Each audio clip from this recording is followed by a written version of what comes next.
All right, today we're going to dig into something that honestly feels a little bit backwards. We're diving into the real psychology of what it actually takes to build wealth. So let's just jump right in with a question that sounds like it was pulled from a movie script.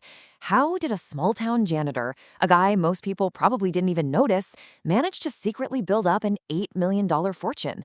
I mean, really, how does that even happen? Okay, so this is the guy, Ronald Read. He lived up in Vermont, and for 25 years, he worked as a gas station attendant. After a short retirement, he decided to take a part-time job as a janitor at J.C. Penney, and he did that for another 17 years. By all accounts, he lived a remarkably simple and frugal life. But then, when he passed away in 2014, his secret got out. The whole world suddenly found out that Ronald Read, the quiet man in the frayed jacket, was a multi-millionaire. And we're not talking about a little bit of money. Get this. He left an astonishing $4.8 million to his local hospital and another $1.2 million to the town library. And here's the kicker. These were the largest donations either of those places had ever received. He did all of this on a modest salary just by patiently investing whatever he could save into solid blue chip stocks and, well, living way below his means.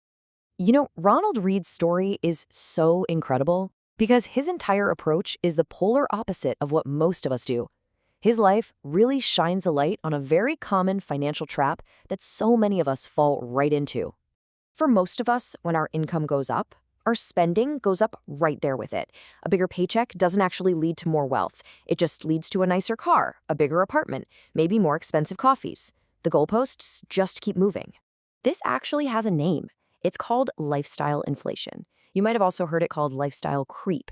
It's that strange feeling when you're making more money than ever before, but you still feel like you're just getting by. Your lifestyle just inflates to meet your new income. And this isn't just a feeling people have. The data really backs it up. One study found that when people get a raise, a full 43% of them increase their spending on discretionary items, things they don't truly need, instead of boosting their savings or investments. So this brings us right to the core secret of Ronald Read's success, and really the most important lesson from his entire story. When it comes to building wealth, it's not what you know that matters most, it's how you behave. The author Morgan Housel just nails this idea perfectly. He writes, "Financial success is not a hard science. It's a soft skill, where how you behave is more important than what you know." Let that sink in for a minute. So we have this myth that we're often sold, this idea that you need a fancy degree or some deep, secret knowledge of the financial markets to succeed. But the reality is your behavior, your patience, your discipline, your ability to not panic is a far, far more powerful predictor of where you'll end up. This explains it all, right? A genius who gets swept up in greed or fear can be an absolute financial disaster. Meanwhile, a totally ordinary person with no special financial education, they can become wealthy just by staying the course. Let's look at another really famous example. Take a look at this number, $84.2 billion. So what is that? Well, that is the portion of Warren Buffett's incredible fortune that he earned after his 50th birthday. Think about that. His true superpower isn't just being smart, it's time and patience. It's decades of consistent, disciplined behavior that allows compound interest to work its magic.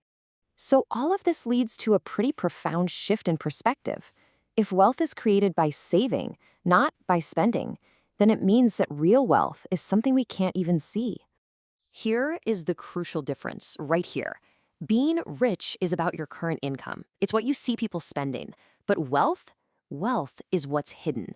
It's the money that's been saved and invested, not spent. It's the stocks, the bonds, and the assets that you don't see. Let's make this really simple. When you see someone driving a $100,000 car, you don't actually see their wealth. The only thing you know for sure is that they have $100,000 less than they did before they bought it, or maybe $100,000 more in debt.